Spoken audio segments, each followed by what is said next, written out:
Hello everyone. आज हम अपना नेक्स्ट क्वेश्चन पेपर करेंगे ह्यूमन रिसोर्स मैनेजमेंट का। इससे पहले आपको बाकी सभी क्वेश्चन पेपर मिल चुके होंगे। देखो मैं आपको बताती हूँ, ये जो क्वेश्चन पेपर है कुरुक्षेत्र यूनिवर्सिटी का है। ये 2021 का पूरी ऐसे प्लेलिस्ट है। ये मैंने 1 बाय 1 सभी को डिस्कस किया था, तो आज हम ह्यूमन रिसोर्स मैनेजमेंट को डिस्कस करते हैं। ठीक है, आपको इन सभी बाकी जो पेपर हैं, इवन वो चाहे किसी भी यूनिवर्सिटी के, सीआरएस यूनिवर्सिटी के भी सारे पेपर डल चुके हैं, क्यूयू के भी डल चुके हैं, जीजेयू के भी डल चुके हैं, सीडीएलयू के भी डल चुके हैं और एमडीयू यूनिवर्सिटी के भी डल चुके हैं।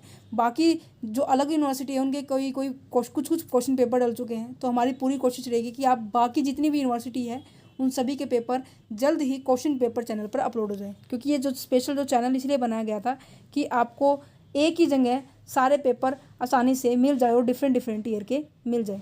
ठीक है, तो यहाँ पे सबसे पहले देखो क्या लिखा हुआ है कि ह्यूमन रिसोर्स मैनेजमेंट के अंदर कौन कौन से पेपर आए हुए हैं, सॉरी क्वेश्चन आए हुए हैं। वही सेम पैटर्न रहने वाला है जो नोट थे। 3 घंटे का पेपर है और 80 नंबर में आपको लेने हैं। ठीक है, चलो देखते हैं हम। सबसे पहले compulsory question, briefly explain the following. And first is the question is that design of the training program. Training program को किस तरीके से डिज़ाइन करेंगे। नॉर्मल सी बात है, ये ट्रेनिंग वाले चैप्टर से है। On the job, of the job training होती है। ऑर्गेनाइजेशन को देखेंगे और एम्प्लॉय को देखेंगे, इन दोनों के बेस पर आप डिज़ाइन करोगे। That's it. नेक्स्ट क्या है, difference between the human resource management and the human resource development. Human resource management क्या होता है, ह्यूमन रिसोर्स डेवलपमेंट क्या होता है। मैनेजमेंट और डेवलपमेंट में डिफरेंस करना है। अब देखो, अब ये 4 नंबर में आया हुआ है, डिफरेंस पूछा हुआ है, तो कहीं ना कहीं आप इसको टैबुलर फॉर्म में लिख कर आओगे। और इस टैबुलर फॉर्म में जब आप लिख कर आओगे तो कहीं ना कहीं एग्जामिनर के सामने थोड़ा सा अलग इंप्रेशन, क्योंकि सारे क्वेश्चन आप ऐसे पैराग्राफ में लिखते हो, पॉइंट्स में लिखते हो, तो जिस चीज़ का जिस तरह से पैटर्न पूछा हुआ है ना, उसको उसी तरह से रिप्रेजेंट करो और थोड़ा सा अट्रैक्टिव वे में बना के आओ अपने पेपर को। ठीक है, नेक्स्ट कहता है content of the job and specification. Content क्या है, जॉब स्पेसिफिकेशन। ये को जो क्वेश्चन है आपका जॉब एनालिसिस वाले चैप्टर से आया हुआ है। नेक्स्ट क्या है, management by objective. Management by objective क्या है, ये एक आपका परफॉर्मेंस अप्रेजल का मेथड है, जो कि जो मॉडर्न मेथड है ना, फर्स्ट मेथड ही ये वो मेथड है। अब बच्चे ये कहेंगे कि मैम इंपॉर्टेंट चैप्टर कौन कौन से हैं, इंपॉर्टेंट क्वेश्चन कौन कौन से हैं, वो कौन से हैं। ये देखो बच्चे, आपके सिलेबस में 8 चैप्टर हैं, मैं साथ साथ बताई जा रही हूँ। जॉब एनालिसिस में जॉब स्पेसिफिकेशन और जॉब डिस्क्रिप्शन है, 2 कंसेप्ट हैं। इसके अंदर इसका डिफरेंस भी पूछ सकते हैं और इनके पर्टिकुलर, जैसे इसमें कंटेंट पूछा हुआ है, इसी तरह से जॉब डिस्क्रिप्शन का भी कंटेंट पूछ सकते हैं। ठीक है, जॉब डिस्क्रिप्शन जॉब के रिगार्डिंग होते हैं, जॉब स्पेसिफिकेशन जॉब होल्डर के रिगार्डिंग होते हैं। That's it. इनको मैंने स्पेशल एक मैराथन में भी करवाया था। आपको मैं बताती हूँ, मैंने पूरी एक ह्यूमन रिसोर्स मैनेजमेंट की पूरी मैराथन है। अगर किसी के पास इतना टाइम नहीं है कि किसका मान लो कल पेपर है, परसों पेपर है, तो आप उस मैराथन को भी देख सकते हैं। उस मैराथन की हेल्प से आप पूरा पेपर विद इन 180 मिनट्स के अंदर, मतलब पूरा बुक जो है 180 मिनट्स के अंदर कवर कर सकते हैं। तो सजेशन करूँगी, जो अगर जिनके पास टाइम नहीं है तो मैराथन देख के जाइए, जिनके पास टाइम है तो स्पेशल चैप्टर बना रखे हैं, डीपली अंडरस्टैंडिंग करवाई हुई है आपको, तो उनको भी देख सकते हैं आप। ठीक है, ट्रांसफ़र क्यों करते हैं और उसके कारण क्या है, ये मोबिलिटी वाले चैप्टर में से है। प्रमोशन, डिमोशन एंड ट्रांसफ़र, ये तीनों कंसेप्ट उस चैप्टर के अंदर डिस्कस किए हुए हैं। नेक्स्ट आता है डिफाइन द रिक्रूटमेंट। रिक्रूटमेंट क्या होता है, जनरल फैक्टर जो इफेक्ट करते हैं रिक्रूटमेंट को, आपको उनको डिस्क्राइब करना है। वैसे नॉर्मली क्या होता है, रिक्रूटमेंट के मेथड्स आते हैं। रिक्रूटमेंट के जैसे कि आपके एक्सटर्नल मेथड होते हैं, इंटरनल मेथड होते हैं। ये क्वेश्चन पूछा गया था जीजे यूनिवर्सिटी के अंदर।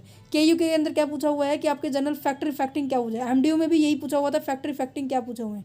ठीक है, तो अब जिनका भी आगे पेपर आएगा उनके लिए इंपॉर्टेंट है कि आप फैक्टर इफेक्टिंग भी करके जाइए और मेथड भी करके जाइए। ठीक है, नेक्स्ट क्या है, what is the performance appraisal and explain it's process. देखो, परफॉर्मेंस अप्रेजल में प्रोसेस पूछी गई है और मैं आपको बताती हूँ इसके अंदर क्या इंपॉर्टेंट है। इसके मेथड इंपॉर्टेंट है। टेक्निक जो ट्रेडिशनल मेथड है और आपके मॉडर्न मेथड है, ये दोनों मेथड इंपॉर्टेंट है। नेक्स्ट क्या है, what is the job specification of the training. Job specification क्या है, सॉरी जॉब स्पेसिफिकेशन है, what is the significance of the training. मेरा जॉब स्पेसिफिकेशन के ऊपर ध्यान चला जा रहा था। What is the significance of the training. Training के अंदर सिग्निफिकेंस क्या है, मतलब क्या इंपॉर्टेंट है, क्यों ट्रेनिंग दी जाती है, और इसके वेरियस मेथड बताने हैं जॉब ट्रेनिंग मेथड के। ये देखो, ऑन द जॉब भी आता है, ऑफ द जॉब भी आता है। ये क्वेश्चन बहुत बार रिपीट हुआ है, सेम आपको प्रीवियस ईयर में देखने के बाद पता लग गया होगा कि ये क्वेश्चन रिपीट हो रहा है। और हाँ, सजेशन ये भी है कि आप प्रीवियस ईयर भी चेकआउट करके जाइए। जितने भी प्रीवियस ईयर है कम से कम 4 से 5 मैंने पेपर अपलोड कर रखे हैं 2023 के, तो उन पेपर को देखिए। उम्मीद है ये जो पेपर है आपके लिए हेल्पफुल रहेंगे, ठीक है। नेक्स्ट क्या है, what is the human resource management, explain it's important. Human resource management क्या है और उसके इंपॉर्टेंस बतानी है। पहले ही चैप्टर में से आ गया, बहुत ज़्यादा इजी क्वेश्चन है। अब देखो मैं इसके अंदर बताती हूँ इसके ह्यूमन रिसोर्स की मैनेजमेंट में इंपॉर्टेंस में क्या आएगा। अगर मैंने आपको जब पहला चैप्टर करवाया था ना, तो उसमें बताया था कि अगर आप इंपॉर्टेंस कर लोगे ना, तो पूरी बुक का सारांश, पूरी बुक का जो क्रक्स है आपको वो समझ में आ जाएगा कि कहना क्या चाह रहा है। क्योंकि उसके अंदर क्या आ जाएगा, ह्यूमन रिसोर्स मैनेजमेंट के अंदर आप प्लानिंग मैनेजरियल भी करते हो और आपके करते हो और आपकी जो ऑपरेशनल एक्टिविटी होती है वो भी करते हैं, ठीक है। मैनेजरियल में प्लानिंग आ जाएगा, कंट्रोलिंग आ जाएगा, ऑर्गेनाइजिंग आ जाएगा, स्टाफिंग आ जाएगा, डायरेक्टिंग आ जाएगा, ये सभी चीज़ें आ जाएंगी। ऑपरेशन में क्या आ जाएगा कि आप क्या कर रहे हो, पर्सन को ट्रेनिंग दे रहे हो, स्टाफिंग कर रहे हो, रिक्रूट कर रहे हो, उनकी परफॉर्मेंस को डेवलपमेंट कर रहे हो, परफॉर्मेंस को अप्रेजल किया जा रहा है, कंट्रोल किया जा रहा है, ये सभी चीज़ें आएंगी। और यही सारा चीज़ें आप क्या करते हो, अपनी पूरी बुक के अंदर पढ़ते हो। तो यही बात है, ठीक है। नेक्स्ट आता है जॉब एनालिसिस। देखो आ गया जॉब एनालिसिस क्या होता है, डिफरेंस मेथड पूछे हुए हैं। मेथड आपकी क्या है, क्वांटिटेटिव मेथड है, क्वालिटेटिव मेथड है। इंटरव्यू की हेल्प से आप क्या करते हो, जॉब को एनालिसिस करते हो और ऑब्जर्वेशन की हेल्प से भी करते हो, फील्ड रिव्यू भी करते हो। ये 5 से 6 मेथड है जो कि मैंने आपको जॉब एनालिसिस वाले चैप्टर के दौरान मैंने आपको समझाया था। नेक्स्ट आता है what is a selection. Selection क्या है, इसकी process very repeated and very important. Recruitment के तो मेथड और सिलेक्शन के क्या आएंगे, प्रोसेस। ये दोनों चैप्टर इस तरह से हैं। Define the human resource planning, मैंने आपको पहले बताया था ह्यूमन रिसोर्स प्लानिंग के ऊपर आज की प्लानिंग भी आती है और इसके ऑब्जेक्टिव भी आते हैं। तो आपको कहीं ना कहीं लग रहा है कि ये जो पेपर है प्रीवियस ईयर से आया हुआ है पेपर है, जो अब मैंने जीजेयू का अपलोड किया था 3 से 4 दिन पहले, 3 दिन पहले, हाँ, ह्यूमन रिसोर्स मैनेजमेंट का। वहाँ पर वो ये क्वेश्चन है ना 50% पेपर मैच करता है। देखो अब ये जीजेयू का पेपर जो है आपके केयू के से मैच हो रहा है, केयू का पेपर कुल सीआरएसयू से मैच होता है, सीआरएसयू का एमडीयू से, एमडीयू का डीयू से, ये और सीडीएलयू सीबीएल। मतलब कहीं ना कहीं सारा का सारा मतलब एग्जामिनर का माइंड इधर उधर ही घूमता रहता है, मतलब क्वेश्चन पेपर के इन्हीं आसपास घूमता रहता है। तो इसलिए मैं आपको सजेशन देती हूँ कि बच्चे पूछते हैं कि मैम ये कौन सी यूनिवर्सिटी का, कौन सी यूनिवर्सिटी का।